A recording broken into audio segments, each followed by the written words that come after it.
Hello and welcome to Morning Devos with Pastor Ben. This morning we're going to be in 1 Thessalonians chapter 1, verses 8 through 10. And here's what Paul writes to the church in Thessalonica. He says, "And now the word of the Lord is ringing out from you to people everywhere, even beyond Macedonia and Achaia. For wherever we go, we find people telling us about your faith in God. We don't need to tell them about it, for they keep talking about the wonderful welcome you gave us and how you turned away from idols to serve the living and true God. And they speak of how you are looking forward to the coming of God's Son from heaven, Jesus, whom God raised from the dead.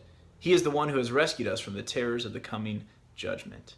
So Paul is writing to the church here, talking about the beautiful testimony they have in the world around them. They were believers not just in profession, but actually in action. They didn't just say things, but they did things. So today, the question for us is, what kind of reputation do you have in your circle of influence? If your friends or coworkers or neighbors or loved ones were asked, what is your faith like? What would their response be? How would they commend or comment on your faith in God?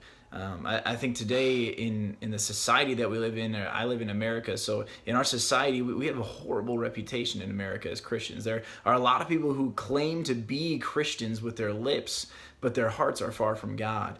And so when we look at that, they give a bad reputation to who Jesus Christ is and what he actually came to do. So their actions don't reveal anything Christ-like.